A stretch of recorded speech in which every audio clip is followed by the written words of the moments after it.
La noche del 23 de diciembre de 2019, mientras la ciudad brillaba con luces navideñas y familias celebraban alrededor de mesas llenas de comida, Daniel Romero estaba parado en el borde del puente Golden Gate, con las manos temblando sobre la barandilla fría. Tenía 32 años, un trabajo estable como ingeniero, un departamento ordenado en el centro de la ciudad. Desde afuera su vida parecía perfecta. Pero esa noche, a las 11:47 p.m., había decidido que sería la última. Lo que nadie sabía, ni sus compañeros de trabajo, ni su familia, ni sus amigos, es que Daniel había estado planeando este momento durante 3 meses. Había escrito cartas, había cancelado suscripciones, había limpiado su departamento para que nadie tuviera que hacerlo después. Todo estaba listo. Solo faltaba dar el último paso. Pero entonces escuchó el grito. Un grito desesperado que venía de abajo, del agua oscura del mar, y luego otro, y otro más. En medio de la neblina espesa, Daniel apenas podía distinguir las luces parpadeantes de un autobús volcado en el agua a pocos metros del puente. Un accidente. Un autobús lleno de turistas que regresaban de ver las luces navideñas había perdido el control y caído al mar helado. En ese momento, Daniel enfrentó la paradoja más cruel de su vida. Él había venido aquí para terminar con su existencia. Pero ahora, frente a él, había personas luchando por la suya. Su primer instinto fue alejarse. «No es mi problema», pensó. «Vine aquí a morir, no a salvar a nadie». Pero los gritos no paraban. Gritos de niños, de madres, de hombres que no sabían nadar. Gritos que atravesaban la neblina y se clavaban directamente en lo único que le quedaba vivo, su conciencia. Y entonces, sin siquiera pensarlo completamente, Daniel hizo algo que cambiaría 12 vidas, y la suya propia de una manera que jamás imaginó. Se quitó el abrigo, guardó su cartera y saltó, pero no para morir, para salvar. Esta es la historia del hombre que fue a un puente para acabar con su vida, y terminó salvando 12. Para entender por qué Daniel Romero estaba en ese puente esa noche, hay que retroceder exactamente 1 año y medio. Daniel siempre fue el tipo de persona que lo tenía todo bajo control. Ingeniero civil graduado con honores, ascendido rápidamente en una firma prestigiosa de San Francisco, soltero, pero con un círculo social activo. Corría maratones, leía libros de filosofía, voluntariaba los fines de semana en un refugio de animales. Era, en palabras de todos los que lo conocían, un tipo increíble. Pero lo que nadie veía era la batalla silenciosa que libraba cada día dentro de su mente. La depresión había llegado de manera gradual, casi imperceptible. Primero fue el insomnio, luego la pérdida de interés en cosas que antes amaba, después la sensación constante de estar interpretando un papel en su propia vida, como si fuera un actor agotado representando a alguien llamado Daniel el exitoso, mientras el verdadero Daniel se desintegraba por dentro. Intentó todo lo que se supone que debes intentar: terapia, medicación, ejercicio, meditación. Algunos días mejoraban, pero las noches eran un infierno de pensamientos oscuros que lo ahogaban lentamente. El verdadero punto de quiebre llegó 6 meses antes de aquella noche de diciembre. Su mejor amigo desde la infancia, Marco, se suicidó sin aviso previo, sin nota, sin señales. Un día estaba ahí, riendo en un bar, hablando de sus planes de viaje. A la mañana siguiente, su hermana lo encontró en su departamento. Daniel fue a su funeral y sintió algo que lo aterrorizó: envidia. Envidia porque Marco había encontrado el coraje de hacer lo que él no podía. Y fue en ese momento que supo: si Marco pudo, él también podría. Así comenzó la cuenta regresiva hacia aquella noche en el puente. Los siguientes 6 meses, Daniel vivió una doble vida con una precisión casi quirúrgica. Por fuera todo seguía igual. Asistía a reuniones de trabajo, respondía a emails, salía ocasionalmente con amigos para que no sospecharan nada. Sonreía en los momentos correctos, decía las cosas correctas. Era la máscara perfecta de funcionalidad. Por dentro, estaba organizando meticulosamente su despedida. Investigó métodos. Leyó foros anónimos donde personas como él compartían sus planes. Descubrió que el puente Golden Gate tenía una tasa de éxito del 98%. La caída era suficientemente alta, el agua suficientemente fría, las corrientes suficientemente fuertes. Si sobrevivías al impacto, cosa rara, la hipotermia te llevaría en minutos. Comenzó a escribir cartas, no notas de suicidio dramáticas, sino cartas genuinas para las personas importantes de su vida. A su madre, explicándole que no era su culpa, que ella había sido una madre maravillosa. A su hermana menor, pidiéndole que persiguiera sus sueños sin miedo. A sus dos mejores amigos, agradeciéndoles por años de risas y apoyo. Las escribió y reescribió docenas de veces. Quería que fueran perfectas, que aliviaran la culpa de los que se quedaban, que no dejaran preguntas sin respuesta, que no causaran más dolor del necesario. Puso sus asuntos en orden con la eficiencia de un ingeniero resolviendo un problema técnico. Actualizó su testamento. Canceló suscripciones automáticas, organizó sus archivos digitales, incluso limpió su historial de navegación para que nadie tuviera que ver las búsquedas oscuras que había hecho en los últimos meses. Eligió el 23 de diciembre deliberadamente. Navidad era en 2 días. Sus padres estarían distraídos con las celebraciones. Para cuando encontraran su cuerpo, si lo encontraban, ya habría pasado la Navidad. No quería arruinar las fiestas para siempre. Era considerado incluso en su muerte. La noche antes, cocinó su cena favorita, pasta carbonara con pan de ajo casero. Bebió vino tinto. Vio su película favorita, En busca de la felicidad, sin una pizca de ironía. Se despidió silenciosamente de cada objeto en su departamento, como si tuvieran alma. Su guitarra, sus libros, la planta que había mantenido viva durante 3 años. Durmió sorprendentemente bien esa última noche, sin pastillas, sin alcohol, solo un sueño profundo y pacífico, como si su cuerpo supiera que pronto descansaría para siempre. Se despertó el 23 de diciembre con una claridad mental que no había sentido en meses. No había ansiedad, no había dudas, solo una calma extraña, casi hermosa.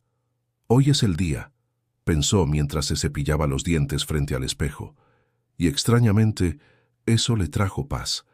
Trabajó ese día como cualquier otro. Terminó sus proyectos pendientes. Dejó notas claras para su equipo sobre cómo continuar sin él. A las 5 p.m., apagó su computadora por última vez. Le deseó felices fiestas a sus compañeros y se fue. Condujo a casa. Se duchó. Se vistió con su ropa más cómoda. Jeans, sudadera gris, zapatillas. Dejó su billetera sobre la mesa con su identificación visible. Dejó las cartas en sobres marcados sobre su cama junto con una nota simple. Por favor, entreguen estas cartas a las personas correspondientes. Lo siento. A las 10:30 p.m. condujo hacia el puente Golden Gate.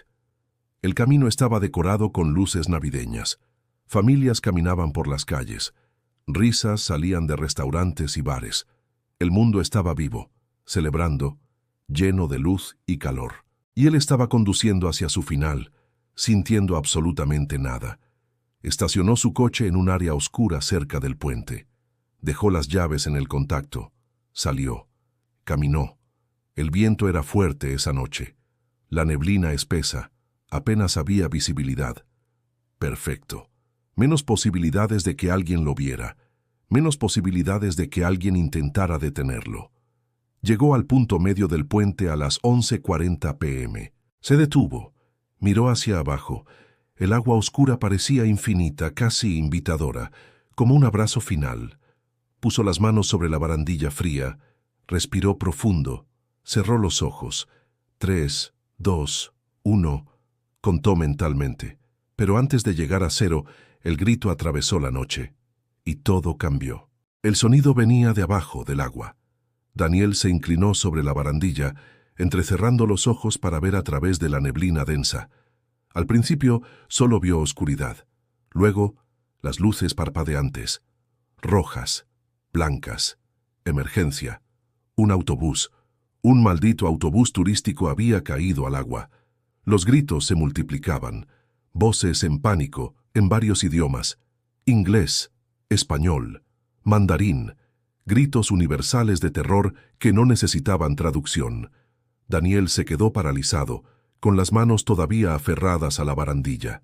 Su cerebro intentaba procesar lo que veía. Esto no estaba en el plan, nada de esto estaba en el plan. No es mi problema, se dijo a sí mismo en voz alta. Vine aquí para una cosa, una sola cosa. Pero los gritos no paraban, y entre ellos distinguió uno que le heló la sangre, el llanto agudo de un niño. Su cuerpo reaccionó antes que su mente. Sacó su teléfono del bolsillo. Marcó 911 con manos temblorosas. «Emergencia en el puente Golden Gate», dijo con voz mecánica. Un autobús cayó al agua, lado este. «Necesitan rescate acuático inmediatamente. Hay gente ahogándose». «¿Cuál es su nombre, señor?» Daniel colgó. No había tiempo para preguntas. Miró hacia abajo nuevamente. El autobús se estaba hundiendo, lentamente, pero hundiéndose. Las personas dentro intentaban romper las ventanas. Algunas ya habían salido y luchaban contra las corrientes heladas.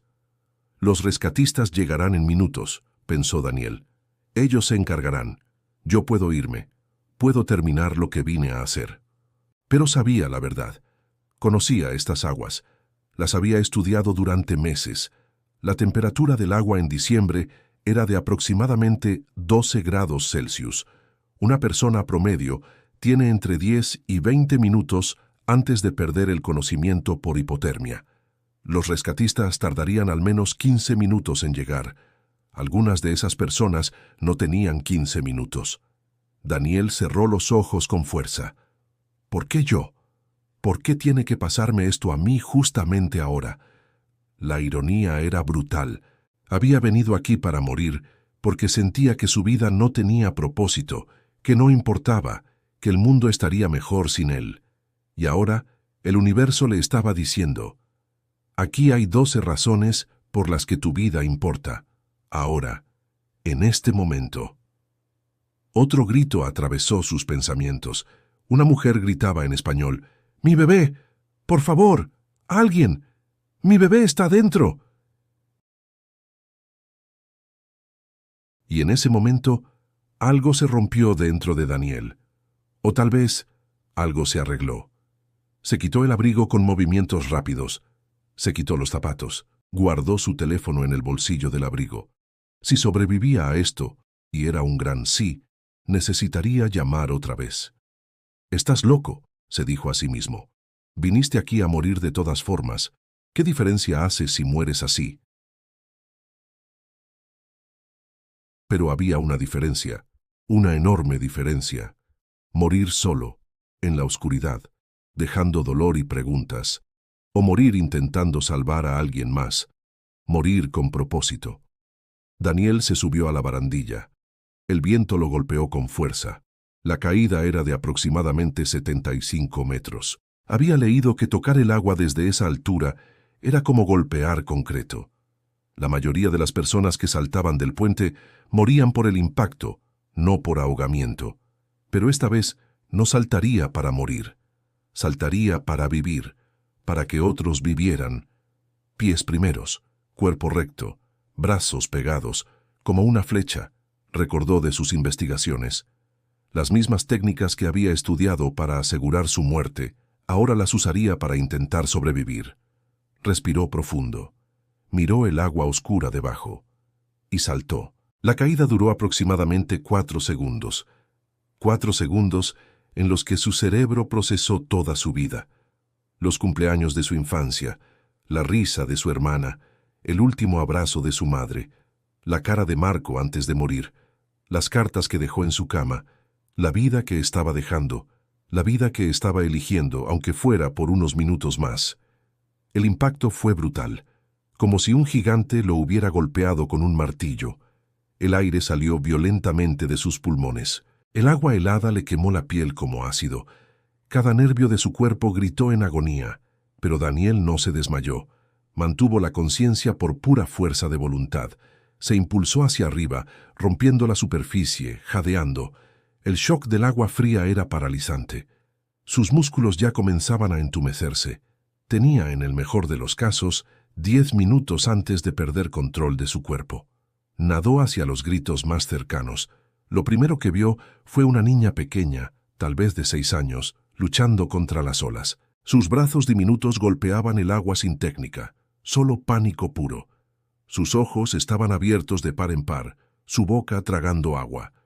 Daniel llegó a ella en 3 brazadas potentes. La tomó del brazo. «¡Te tengo! ¡Te tengo!», gritó, aunque no sabía si ella entendía inglés. «¡No te sueltes!». La niña se aferró a él con una fuerza sorprendente para su tamaño. Daniel nadó hacia un pedazo de metal flotante, parte del autobús que se había desprendido. Puso a la niña sobre él. «Quédate aquí, no te muevas», le ordenó, haciendo gestos para asegurarse de que entendiera. La niña asintió, tosiendo agua, temblando violentamente. Daniel no esperó. Se giró y nadó hacia el siguiente grito. Un hombre mayor, tal vez de 60 años, se hundía. Daniel llegó justo a tiempo, lo tomó por la camisa, lo jaló hacia arriba. «Respira, vamos, respira», gritó mientras lo llevaba hacia otro pedazo de metal flotante. 2 salvados, 10 más por ir. El frío era insoportable. Daniel ya no sentía sus dedos. Sus piernas se movían más lento. Pero no podía parar, no ahora. Siguió nadando, hacia el siguiente grito, y el siguiente, y el siguiente. En algún momento perdió la cuenta. Solo existía el ciclo. Nadar, agarrar, llevar, regresar. Nadar, agarrar, llevar, regresar. Sus pulmones ardían. Su corazón latía tan rápido que pensó que explotaría. El agua salada le quemaba los ojos, pero seguía moviéndose. «Solo uno más», se decía a sí mismo después de cada rescate. «Solo uno más y puedo descansar». Pero siempre había uno más, y él siempre regresaba. El tiempo perdió significado en aquellas aguas heladas. Pudo haber sido 10 minutos o 1 hora. Daniel ya no lo sabía. Solo existía el presente inmediato, el siguiente cuerpo, el siguiente grito, el siguiente aliento. La adrenalina era lo único manteniéndolo vivo. Su cuerpo había pasado hace tiempo el punto de hipotermia moderada. Temblaba de manera incontrolable. Sus pensamientos comenzaban a volverse confusos, las primeras señales de hipotermia severa. Pero no podía parar. Encontró a una mujer joven flotando boca abajo, inconsciente. La volteó, le dio golpes en la espalda hasta que tosió agua. Ella volvió a la vida con un grito estrangulado. Daniel la llevó hacia otro pedazo flotante del autobús, donde ya había otras 3 personas aferradas. 5 más, contó mentalmente. O era 5, tal vez 4. Los números se mezclaban en su cabeza. Escuchó gritos desesperados en mandarín. Una pareja mayor, ambos sin saber nadar, golpeaban el agua como si pudieran trepar por ella. Daniel llegó a ellos. Tomó a la mujer primero. Era más ligera. La llevó a un lugar seguro. Regresó por el hombre. Pero en el camino de regreso, la corriente lo golpeó con fuerza brutal. El agua lo jaló hacia abajo, hacia el fondo oscuro e infinito. Daniel luchó, pataleó, se impulsó hacia arriba, pero sus brazos apenas respondían. El frío había ganado demasiado terreno. «Esto es todo», pensó con una claridad extraña. «Aquí es donde termina». Y extrañamente no sintió miedo, solo una especie de paz resignada. Había salvado a... ¿cuántos? 8, 9. No era suficiente, pero era más de lo que habría hecho si se hubiera lanzado para morir como planeó. Pero entonces una mano lo agarró del brazo. Era un hombre más joven, tal vez de 20 años, uno de los que ya había rescatado. El chico había visto a Daniel hundirse y había saltado de su refugio flotante para ayudarlo. Entre los dos, lucharon contra la corriente.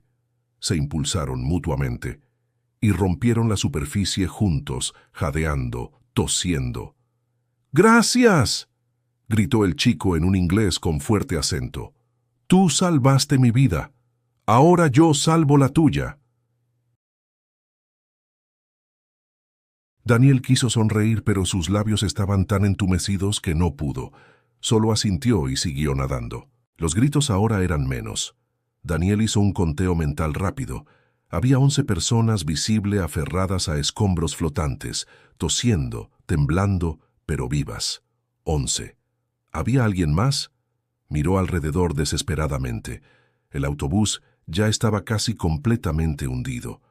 Solo el techo era visible, y entonces lo vio, un pequeño puño golpeando contra una ventana trasera desde adentro del autobús. Alguien todavía estaba atrapado. «No», susurró Daniel. «No, no, no». Cada célula de su cuerpo le gritaba que parara, que ya había hecho suficiente, que no podía más. Pero ese puño seguía golpeando, cada vez más débil, cada vez más desesperado. Daniel nadó hacia el autobús hundido con las últimas fuerzas que le quedaban. Tomó aire profundo y se sumergió. El agua bajo la superficie era aún más oscura, más fría. Sus ojos le ardían con sal.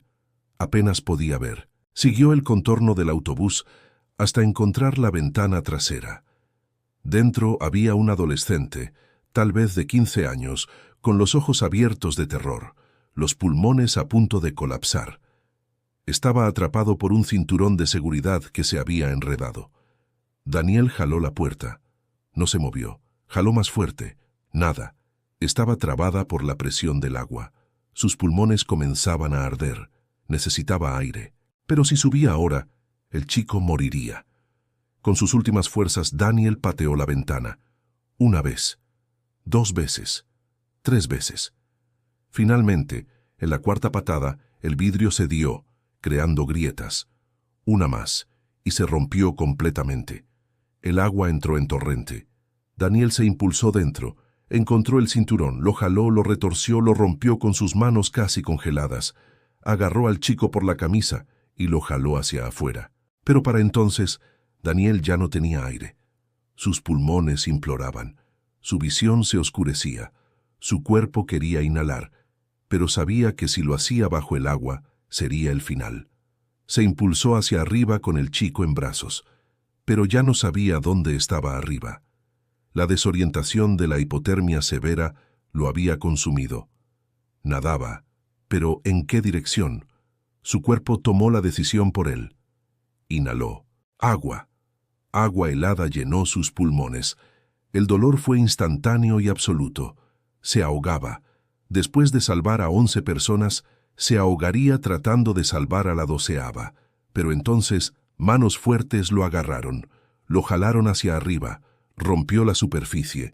Tosió violentamente, expulsando agua, inhalando aire precioso. Eran ellos, los 11 que había salvado, todos nadando juntos, formando una cadena humana, jalándolo a él y al chico hacia la superficie. «¡Lo lograste!», gritó alguien. «¡Lo salvaste a todos!». Daniel no pudo responder. No tenía fuerzas. Solo flotó, sostenido por las mismas personas que él había sostenido momentos antes. A lo lejos, las sirenas, luces rojas y azules. Los rescatistas finalmente llegaban. Daniel cerró los ojos. 12. Había salvado a 12 personas, y en ese momento, a punto de perder el conocimiento, tuvo un pensamiento que lo atravesó como un rayo. «No quiero morir». Por primera vez en 1 año y medio, Daniel Romero quería vivir. Daniel despertó 3 días después en una cama de hospital, cubierto de mantas térmicas, conectado a monitores que pitaban rítmicamente. Le tomó varios segundos recordar dónde estaba y por qué. Luego todo regresó de golpe. El puente, el salto, el agua helada, los gritos, los rescates, el ahogamiento, las manos que lo salvaron. Intentó sentarse, pero su cuerpo protestó con dolor agudo. Cada músculo le dolía. Sus manos estaban vendadas. Tenía tubos en sus brazos. Su garganta ardía. «Despacio», dijo una voz suave. Una enfermera se acercó con una sonrisa cálida. «Has estado fuera por un tiempo. Hipotermia severa, agua en los pulmones, agotamiento extremo. Tienes suerte de estar vivo». «¿Los demás?». Su voz salió ronca, casi irreconocible. «¿Los demás?». La enfermera sonrió más ampliamente. «Todos vivos. Las 12 personas que salvaste, todas vivas gracias a ti». Daniel cerró los ojos, sintiendo algo que no esperaba. Alivio profundo. Lágrimas corrieron por sus mejillas. «Eres un héroe», continuó la enfermera. «Está en todas las noticias. El ingeniero que saltó del puente Golden Gate y salvó 12 vidas. Los medios quieren entrevistarte. El alcalde quiere darte una medalla. Hay cientos de mensajes para ti». Héroe. La palabra sonaba extraña en sus oídos. Él no era un héroe. Era un hombre que había ido a ese puente para suicidarse y por pura coincidencia, o destino, había terminado haciendo lo opuesto. ¿Puedo ver a mi familia?», preguntó. «Están afuera. Han estado aquí desde que te trajeron. Tu madre prácticamente vive en esa sala de espera». Minutos después, su madre entró corriendo. No dijo nada. Solo lo abrazó y lloró. Lloró de una manera que Daniel nunca había visto. Su hermana entró después, también llorando, también abrazándolo. «Pensamos que te habíamos perdido», susurró su madre contra su hombro. «Cuando la policía llamó diciendo que te habían encontrado en el agua, pensamos lo peor». Daniel sintió una punzada de culpa tan fuerte que casi gritó. Ellas no sabían que él había ido allí para saltar, para no regresar, y gracias a un accidente improbable no tuvieron que vivir con esa pérdida, pero tendrían que saber la verdad. Eventualmente, solo que ahora no todavía. Los siguientes días fueron un torbellino. Los sobrevivientes comenzaron a visitarlo uno por uno. La niña de 6 años le trajo un dibujo, un hombre con capa de superhéroe sacando personas del agua. La pareja mayor de China le trajo té y le tomaron las manos, hablando en mandarín mientras un traductor explicaba que lo consideraban su ángel guardián. El adolescente, que fue el último en ser rescatado, su nombre era Miguel, tenía 16 años. Lo visitó con su madre. Ambos lloraron. Miguel le dijo en español entrecortado que quería ser médico para salvar vidas como Daniel lo había hecho. Cada visita era un recordatorio físico y tangible de por qué valió la pena. No solo vivir, sino luchar. Cada una de esas personas tenía familias, sueños, futuros, y él les había dado la oportunidad de vivirlos. Una psiquiatra del hospital lo visitó el 5.º día. Una mujer de unos 50 años con ojos amables y una presencia tranquila. «¿Cómo te sientes, Daniel?», preguntó después de presentarse. Daniel la miró durante largo tiempo antes de responder. «No lo sé. Es una respuesta honesta. Eso es bueno». Hubo un silencio largo. La doctora no lo presionó. Solo esperó. Finalmente Daniel habló. «Yo no fui allí a salvar a nadie». «Lo sé», dijo ella suavemente. Daniel la miró sorprendido. «¿Cómo...?» «He trabajado con sobrevivientes del puente Golden Gate durante 20 años. Reconozco los signos. Tu coche fue encontrado con las llaves puestas. Tu billetera estaba en tu mesa de noche. Tus asuntos perfectamente ordenados. Y cuando te encontraron en el agua, tenías marcas consistentes con un salto intencional». Las lágrimas comenzaron a caer antes de que Daniel pudiera detenerlas. Yo iba a... «Lo sé», repitió ella, moviéndose más cerca y tomando su mano. «Y está bien que me lo digas. Aquí estás seguro». Y entonces, por primera vez en año y medio, Daniel habló. Habló de la depresión, del peso constante, de las noches oscuras, de Marco, del plan, de las cartas en su cama, de la cuenta regresiva, de la paz que sintió esa mañana, sabiendo que todo terminaría. Y luego habló del grito que cambió todo. «No sé si fue coincidencia o algo más», dijo Daniel limpiándose las lágrimas. «Pero en el momento que más quería morir, la vida me dio 12 razones para vivir». La doctora asintió pensativa. «Algunas personas llaman a eso sincronicidad, otras lo llaman destino. Yo solo sé que el universo tiene un sentido del humor cruel pero efectivo». Daniel soltó una risa amarga. «¿Humor? Piénsalo. Fuiste al lugar más famoso para suicidios del mundo y terminaste salvando más vidas que la mayoría de la gente en toda su existencia. Si eso no es ironía cósmica, no sé qué es». Daniel se quedó en silencio procesando. «¿Y ahora qué? ¿Se supone que esto me curó? ¿Que ya no quiero morir porque salvé a esas personas?». No, dijo la doctora con firmeza. La depresión no funciona así. No hay cura mágica. Pero lo que pasó esa noche te dio algo. Tiempo. Tiempo para buscar ayuda real. Tiempo para sanar. Tiempo para descubrir si hay más en esta vida de lo que creías. ¿Y si no lo hay? Entonces lo seguiremos intentando. Día a día, terapia, medicación ajustada, apoyo, pero esta vez no lo harás solo. Daniel asintió lentamente. Por primera vez, la idea de pedir ayuda no le parecía debilidad, le parecía supervivencia. 3 meses después de aquella noche, Daniel estaba sentado en un círculo de sillas plegables en un salón comunitario del centro de San Francisco. Era su primera vez asistiendo a un grupo de apoyo para sobrevivientes de intentos de suicidio. Su terapeuta le había sugerido, casi insistido, que fuera. Necesitas estar con personas que entiendan lo que viviste, le había dicho. No solo el rescate, lo que vino antes del rescate. Daniel había resistido durante semanas. La idea de sentarse frente a extraños y hablar sobre sus pensamientos más oscuros le aterrorizaba.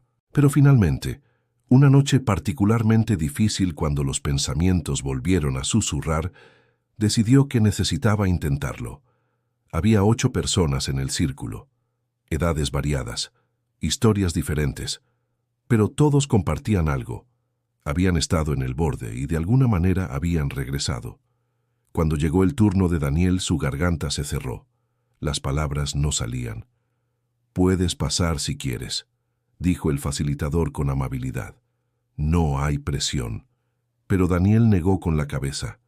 «No, necesito decirlo en voz alta». Respiró profundo. «Mi nombre es Daniel, y hace 3 meses fui al puente Golden Gate a suicidarme».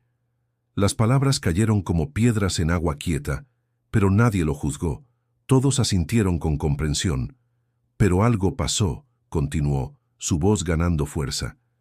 «Un accidente. Un autobús cayó al agua, y en lugar de saltar para morir, salté para salvar. Salvé a 12 personas esa noche». Hubo murmullos de asombro. Alguien susurró: «Eres ese hombre. Lo vi en las noticias». Daniel asintió.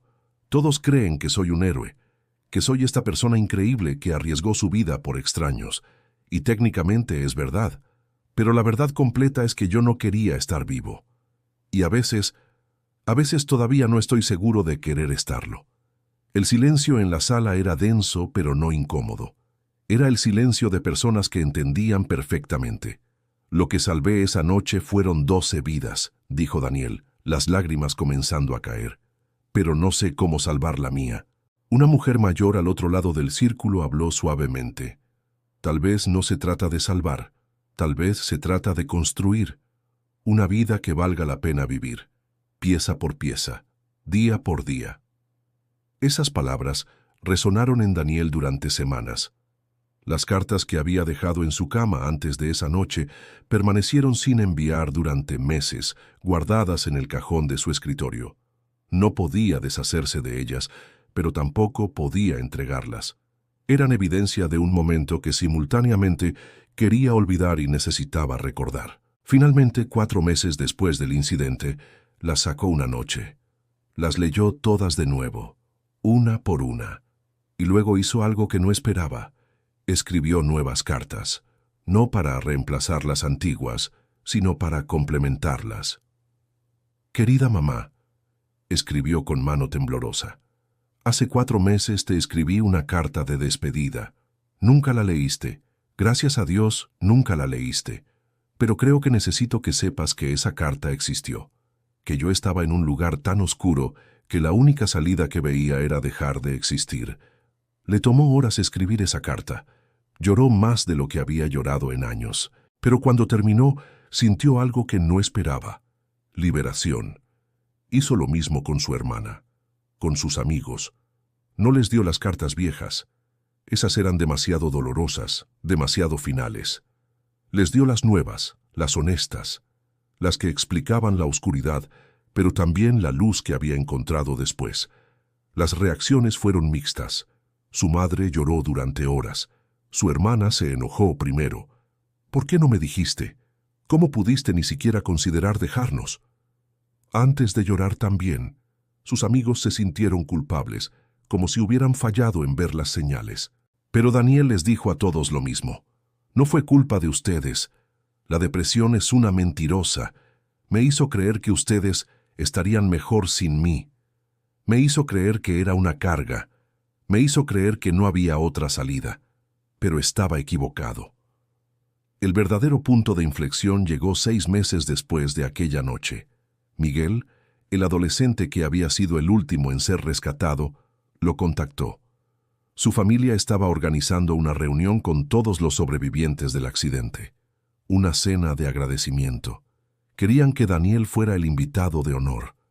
Daniel estuvo a punto de declinar. La idea de enfrentar a esas 12 personas, sabiendo que él había ido allí originalmente con intenciones tan diferentes, lo llenaba de vergüenza. Pero su terapeuta lo empujó. Necesitas ver el impacto completo de lo que hiciste. No solo las personas que salvaste, las vidas que tocaste, los futuros que permitiste. Así que fue. La cena fue en un restaurante pequeño e íntimo en el distrito Mission. Cuando Daniel llegó, todos estaban ya ahí, los 12 sobrevivientes más sus familias. Más de 40 personas, cuyas vidas habían sido tocadas por lo que pasó esa noche. Cuando lo vieron entrar, todos se pusieron de pie y aplaudieron. Daniel se sintió abrumado, casi mareado. No se sentía merecedor de esto, pero entonces, uno por uno, se acercaron a compartir sus historias. La niña de 6 años, ahora con 7, había superado su miedo al agua y había comenzado clases de natación para ser valiente como Daniel. La pareja mayor de China había renovado sus votos matrimoniales, agradecidos por tener más tiempo juntos.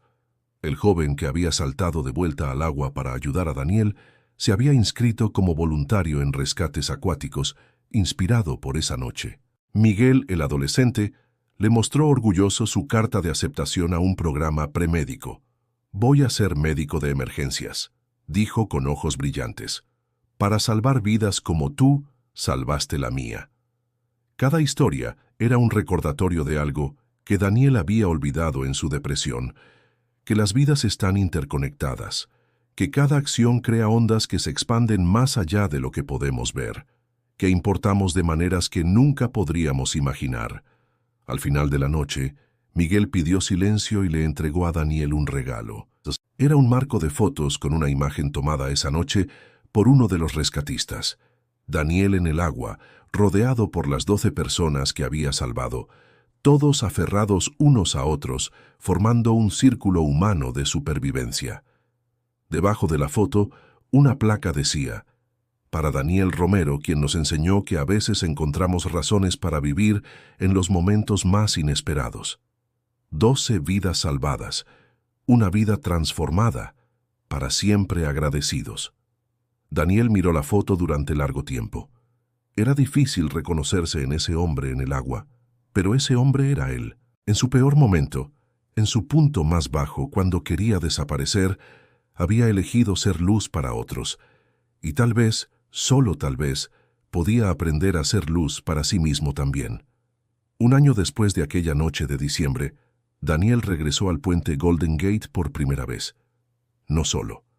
Con su terapeuta a su lado y el grupo de apoyo esperándolo al otro lado, caminó hasta el punto medio, donde todo había comenzado, donde había planeado terminar su vida, donde, en cambio, la había transformado. Puso las manos sobre la barandilla. Esta vez no temblaban. «¿Cómo te sientes?», preguntó su terapeuta. Daniel pensó cuidadosamente antes de responder. «Todavía tengo días malos, días donde la oscuridad susurra, días donde tengo que luchar contra mi propia mente. Pero ahora sé algo que no sabía antes. Sé que esos días pasan. Sé que no estoy solo. Sé que mi vida tiene valor, incluso cuando no puedo sentirlo. Y sé que el peor día de mi vida se convirtió en el mejor día para 12 personas. Y eso significa algo». Sacó algo de su bolsillo. Eran las cartas viejas, las que había escrito como despedida. «¿Estás seguro?», preguntó su terapeuta. Daniel asintió. Una por una rasgó las cartas, las dejó caer al viento. Los pedazos de papel volaron como mariposas blancas, dispersándose sobre el agua donde un año antes casi había muerto. «Adiós a ese hombre», susurró. «Hola a este». No era curado, no era feliz en el sentido tradicional, pero estaba vivo, estaba luchando, estaba construyendo pieza por pieza, día por día, una vida que valiera la pena vivir, y por ahora eso era suficiente. Hay una verdad sobre el suicidio que rara vez se habla. La mayoría de los sobrevivientes de intentos dicen que en el momento que saltaron se arrepintieron. El psicólogo que estudió a los sobrevivientes del puente Golden Gate encontró que el 100%, todos sin excepción, dijeron que en el segundo que sus pies dejaron la barandilla, quisieron vivir. Daniel nunca tuvo ese segundo. Su salto fue hacia la vida, no hacia la muerte. Pero conocía esa verdad de manera diferente. En el momento que tocó el agua para salvar a la primera persona, algo dentro de él cambió. La parte de él que quería morir se ahogó en esa agua helada, y algo nuevo nació. 3 años después de aquella noche, Daniel trabaja como voluntario en líneas de prevención del suicidio. Habla en escuelas, comparte su historia con cualquiera dispuesto a escuchar, no porque sea un héroe, sino porque es un sobreviviente. La depresión te dice mentiras, dice en cada charla. Te dice que eres una carga, que nadie te extrañaría, que el mundo estaría mejor sin ti. Pero son mentiras, todas mentiras. Mantiene contacto con los 12. Cada año, en el aniversario de esa noche, se reúnen, no para celebrar el accidente, sino para celebrar la vida, las vidas que continuaron, los matrimonios que sucedieron después, los bebés que nacieron, los sueños que se cumplieron, las pequeñas alegrías cotidianas que ninguno de ellos habría experimentado si esa noche hubiera terminado diferente. Y Daniel ha aprendido algo fundamental, que la razón para vivir no siempre es obvia. A veces no es grande ni dramática, a veces es simplemente el siguiente día, la siguiente risa, la siguiente conexión humana, el siguiente momento de belleza inesperada, porque nadie sabe cuándo va a llegar ese momento que lo cambia todo, ese momento donde el peor día se convierte en el punto de inflexión, ese momento donde decides que tal vez, solo tal vez, vale la pena quedarse. La noche que Daniel fue a morir, aprendió a vivir, y esa es la diferencia entre sobrevivir y existir. Él eligió ambas,